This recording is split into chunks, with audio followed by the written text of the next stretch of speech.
By the time I pulled into my driveway that Tuesday evening, the first thing I saw was my fence. The fence my father and I had built 12 years earlier had been ripped out and moved almost 4 feet into my yard. My grass was torn open. My mother's flower beds were crushed into the dirt. Beside the new fence, someone had hammered in a small orange sign that read, "Community Maintenance Access." Before I could even step closer, Marlene Whitaker, the HOA president, stormed across the street with 2 board members behind her. Her face was red, and she was waving a stack of papers like she owned the place. She pointed at my chest and accused me of stealing common area from the neighborhood. The contractor beside her smirked, one boot planted where my old fence line used to be. When I told them they were on private property, Marlene warned that if I touched the new fence, the HOA would fine me every day, send me to their attorney, and put a lien on my house. Then I heard the soft click of my security camera under the eave. It was still recording. So I did not yell. I did not touch the fence. I took out my phone and photographed everything. Marlene thought she had taken control. 3 weeks later, that fence would force the HOA to tear everything down, pay for the damage, and sit in silence while a licensed survey showed exactly how many inches of my land they had stolen. Before that Tuesday, I was not the kind of person who fought with an HOA. My name is Daniel Harper, and I lived in a quiet subdivision outside Columbus, Ohio. I paid my dues, kept my lawn trimmed, filed every form, and believed that if I followed the rules would leave me alone. That house was never just property to me. It was the last place my father and I worked on before he got sick. He was a carpenter, and the fence along the side yard was one of our projects. He measured every post twice, checked the county survey, and told me property lines were not about greed. They were about knowing where responsibility began and ended. My mother planted daylilies along that fence. After my parents were gone, that narrow strip of lawn became the place where I still felt close to them. So when the HOA emailed me about a possible encroachment, I stayed polite. I sent the old survey and explained the fence had been inside my property line for over 10 years. Then Marlene Whitaker became HOA president. Her big project was a walking path to the clubhouse, and the route she wanted ran near my side yard. Soon, a formal notice claimed my fence blocked common area access. Another letter demanded I remove it within 10 days or face daily fines. I asked for the plat map, survey, easement document, or board authority. No one answered. Instead, Marlene told neighbors my fence was an old violation. That was when I realized they were not looking for the truth. They were building a story. I still hoped reasonable people would stop. But unreasonable people do not stop when they think silence means weakness. And I had no idea they were already planning to move the fence while I was at work. The morning they moved, my fence started like any other workday. I left at 6:20 a.m., coffee in one hand, lunch bag in the other. The street was quiet. Nothing warned me that, by evening, part of my yard would be gone. Later, the security footage showed everything. At 8:13, a white contractor's truck stopped near my driveway. A second truck followed with fence panels, tools, concrete bags, and orange flags. At 8:24, Marlene Whitaker's SUV parked across the street. She stepped out with a clipboard and walked straight to my side yard. A contractor marked a line several feet inside my lawn with orange spray paint. That line cut through my mother's daylilies. Then the workers started pulling out my old fence posts. They rocked them loose, tore up the soil, and yanked them out with a chain hooked to the truck. The cedar boards my father and I had stained by hand were thrown into a pile like trash. By 9:30, the fence that had stood there for 12 years was on the ground. Marlene stood with her arms crossed, watching like she was supervising routine maintenance. When a neighbor asked what was happening, she said the HOA was correcting an encroachment and restoring community access. That was a lie. I had asked for proof. I had never received a survey, plat map, easement record, or legal opinion showing my fence was wrong. When I got home, the yard was torn up, my plants were crushed, and a strip of land I had paid taxes on for more than a decade was behind a new fence I had never approved. Then Marlene marched over. She said the board had been patient long enough. She claimed I had occupied common area and ignored lawful notices.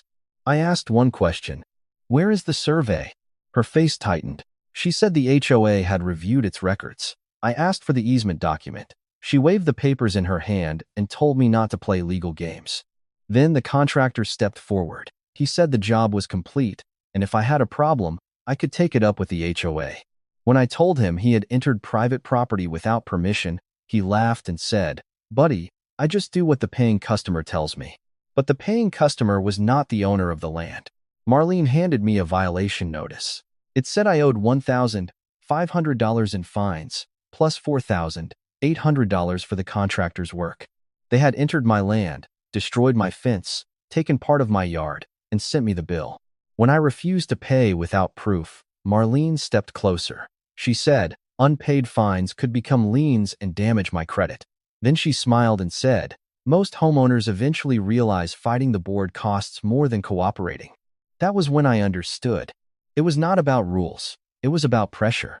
2 days later, the HOA emailed the neighborhood, claiming they had restored access along the Harper property line after repeated noncompliance. End quote. They never mentioned I had disputed the property line, asked for proof, or that they moved the fence while I was at work. By Friday, neighbors were looking at me differently. Someone left a note on my porch that said, "Stop stealing from the community." That almost broke me. Marlene had turned a private property dispute into a public accusation. That night, I sat at my kitchen table with the violation notice, the invoice, the neighborhood email, and my old closing survey.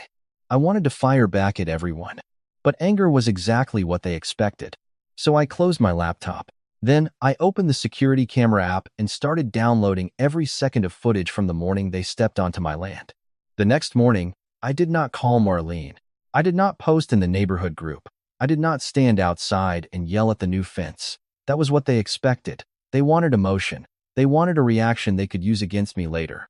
So I made coffee, sat at my kitchen table, and built a file. First, I downloaded the security footage from every camera. I kept the full videos, not just clips, so no one could claim I had edited the story. The footage showed the trucks arriving, Marlene pointing at my fence, the orange line being sprayed through my lawn, and the workers pulling out the posts. One frame caught my attention.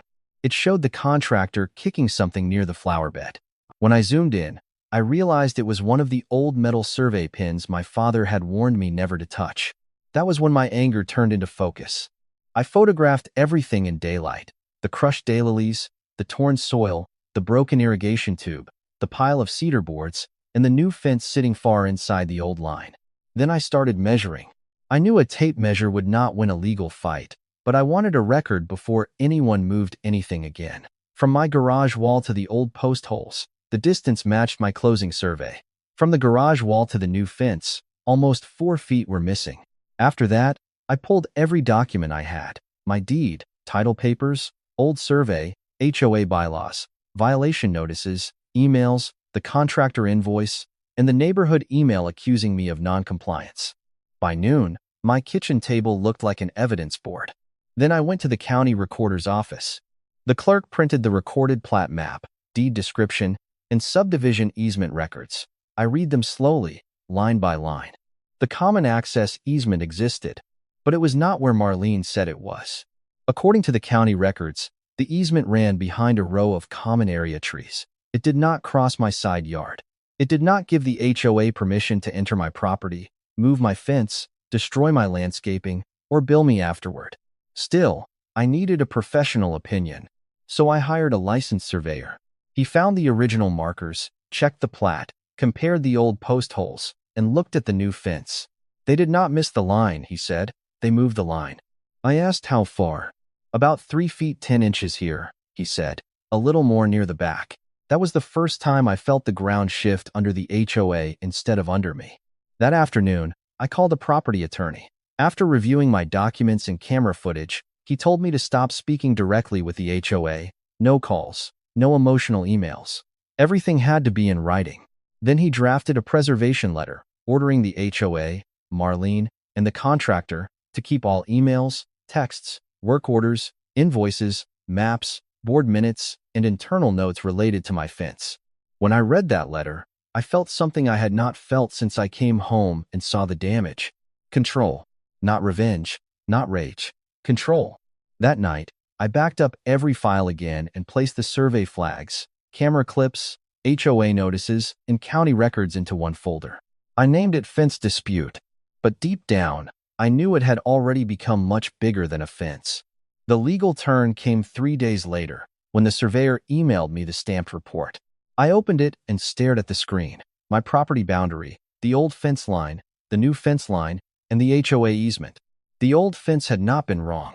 It had been built inside my property line, just like my father had said and just like the county records confirmed.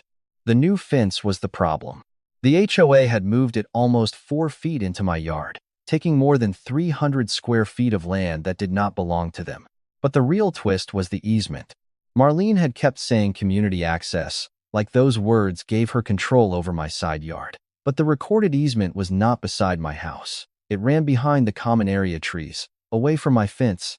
The HOA had not restored access. They had created a fake access strip through my property.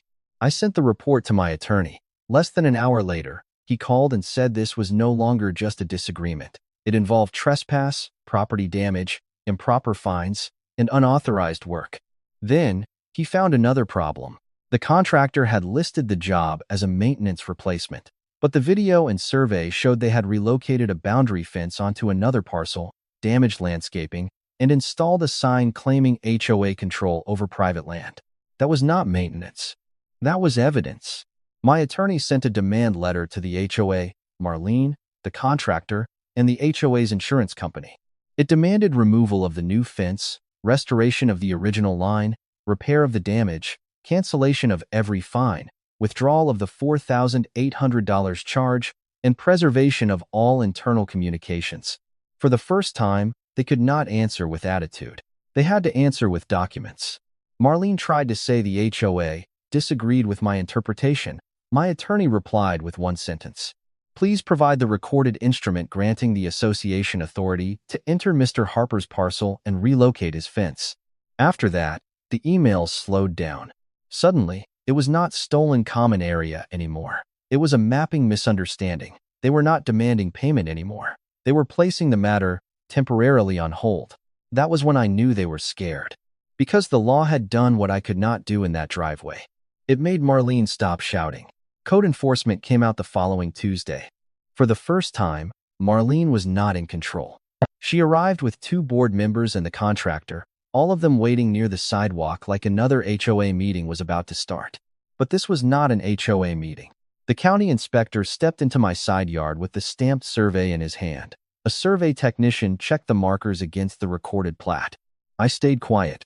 My attorney had told me to let the documents speak first. The inspector looked at the new fence, then at the survey flags marking my real property line. The problem was obvious. The fence was deep inside my parcel. Marlene tried to say the HOA had restored community access. The inspector asked for the permit. The contractor handed him the maintenance work order. The inspector read it once, then looked up. This says replacement, he said. This fence was relocated. The contractor's face changed.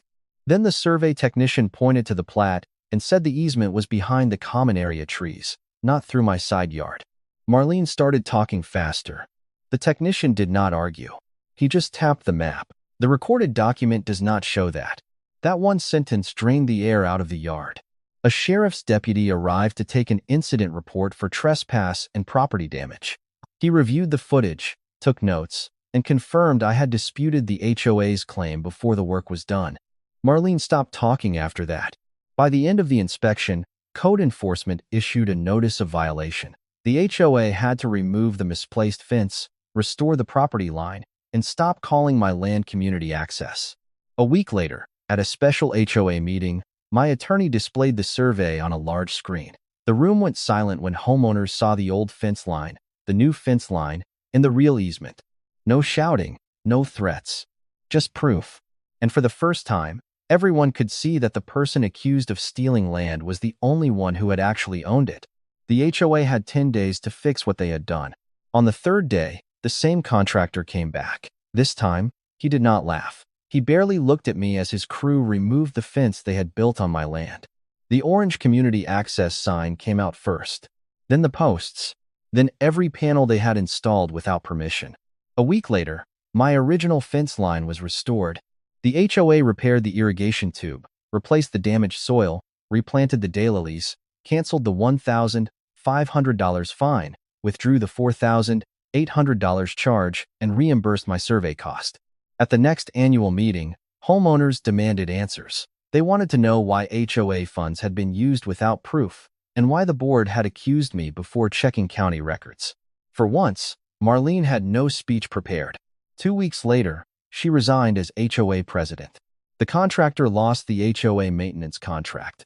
The board also adopted a new rule, requiring a recorded survey and written owner consent before any work near a property line. As for me, I did not celebrate. I stood beside the restored fence one evening, looking at the new daylilies planted where my mother's flowers had been crushed. It was not just grass. It was proof that silence is not weakness when you are collecting evidence.